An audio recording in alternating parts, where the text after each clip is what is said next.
आपके सवाल और उनके जवाब। हमारी फैमिली के तमाम पुराने दोस्तों को हमारी तरफ से अस्सलाम वालेकुम और जो नए दोस्त आ रहे हैं उनको हमारी फैमिली में खुशामदीद। आज की इस वीडियो में मैंने आप सब के बेहतरीन सवालों को इकट्ठा किया है। हालांकि मैं उन तमाम सवालों का जवाब पहले ही कमेंट्स में दे चुकी थी, लेकिन जो सबसे अच्छे सवाल थे उनके बारे में मैंने सोचा कि उन सवालों के जवाब एक वीडियो की शक्ल में आप तमाम लोगों से शेयर करूं, ताकि अगर इनमें से कोई सवाल आपके जहन में भी है तो आपको उसका जवाब मिल सके। उनमें से कुछ सवाल ऐसे हैं जो कि वाज़ेह हैं, उनका जवाब मैं ज़रूर दूंगी, और जो वाज़ेह नहीं हैं उनको समझाने की कोशिश करूंगी। अगर आपके जहन में भी कोई सवाल है तो आप हमसे लाजमी करें, हम आपको उसका जवाब कमेंट और वीडियो दोनों सूरतों में इंशाल्लाह ज़रूर देंगे। लेकिन आपसे एक दरख्वास्त है कि सवाल वाज़ेह लिखें। जो भी कोई उल्टा सीधा सवाल आपके जहन में है दिल में ना रखें, हमसे ज़रूर डिस्कस और शेयर करें। आज का पहला सवाल अरिज मुस्तफ़ा की तरफ से है। उनका सवाल है, ओवुलेशन टेस्ट के बाद क्या मिल सकते हैं मियाँ से? जवाब, जी बिल्कुल मिल सकते हैं। मियाँ से मिलने पर कोई पाबंदी नहीं है, आप जब चाहें मियाँ से मिल सकते हैं। और ओवुलेशन टेस्ट का मतलब ही यही है कि आपकी ओवुलेशन हो रही है, आपका एग रिलीज हो रहा है या हो गया है। जब आपको पता चल जाए कि आपकी ओवुलेशन हो रही है तो अगर आप अपने मियाँ से नहीं मिलेंगी तो कब मिलेंगी? अगर आप बेबी के लिए ट्राई कर रही हैं तो लाजमी मियाँ से मिलें, सिवाय माहवारी के दिनों के पूरे महीने में मियाँ से मिल सकती हैं।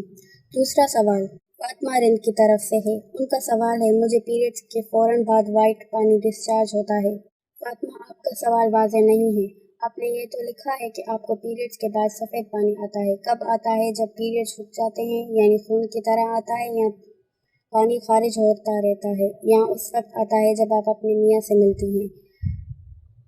या तो आप अपना सवाल दोबारा वाज़ेह करके लिखें, या बेहतर है कि आप किसी लेडी डॉक्टर से मशवरा करें।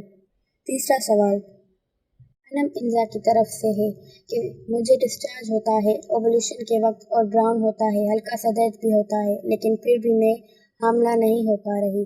क्यों अनम? कुछ सवाल ऐसे हैं जिनका बगैर टेस्ट के पता नहीं चलता। डिस्चार्ज वाइट या ब्राउन से इतना फ़र्क नहीं पड़ता।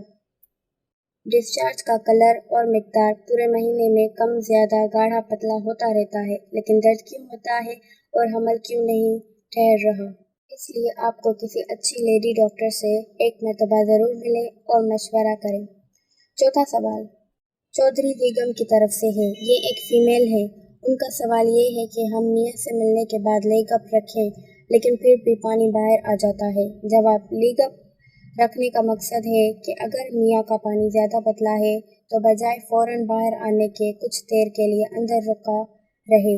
सारा पानी आप अंदर नहीं रोक सकती, उसने बाहर आना ही आना है। पानी कुछ देर के लिए अंदर रुक जाए, उसके बाद आप बेशक उठ जाएं, तो आपके मियाँ के जरासीम हैं वो इतनी देर अंदर की तरफ मूवमेंट शुरू कर देते हैं, कुछ चिपक जाते हैं।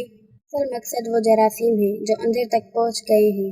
बाकी जो सफ़ेद पानी है उसका अब उसके बाद कोई मकसद नहीं। पांचवा सवाल और आखिरी सवाल रईस खान की तरफ से है। ये भी एक फ़ीमेल है। इनका सवाल ये है कि जब मैं मियाँ से मिलती हूँ तो फ़ौरन पानी बाहर आ जाता है, ऐसा क्यों होता है? जवाब, कुछ लोगों का पानी गाढ़ा होता है और कुछ का पतला। जिनका पानी गाढ़ा होता है वो आहिस्ता आहिस्ता बाहर आता है, जिनका पतला होता है वो फ़ौरन बाहर आ जाते हैं। इनकी वजह मौसम, मिजाज, खुराक, सिगरेट नोशी कुछ भी हो सकता है। याद रखें, पानी पतला हो या गाढ़ा, जब एक बार अंदर डिस्चार्ज हो जाए तो हामला होने के चांसेस होते हैं। इसका जो पानी होता है वो सारा अंदर रुक नहीं सकता, उसने बाहर आना ही है। उस पानी का काम सिर्फ इतना होता है, जरासीम को मर्द के अंदर से लेकर औरत के अंदर तक पहुंचना होता है। मर्द के अंदर पहुंचने के बाद सफ़ेद पानी का काम ख़त्म हो जाता है। अगर ये पानी कुछ देर के लिए भी अंदर रुक जाए तो ये जरासीम बच्चेदानी और उसकी दीवारों से चिपक जाते हैं और अंदर की तरफ चलना शुरू कर देते हैं। जो ताकतवर होते हैं और बाकी जो बहुत ज़्यादा कमज़ोर होते हैं या डेड होते हैं वो उस पानी के साथ बाहर आ जाते हैं। उम्मीद करती हूँ कि आज की वीडियो से आपको बहुत कुछ सीखने को मिला होगा।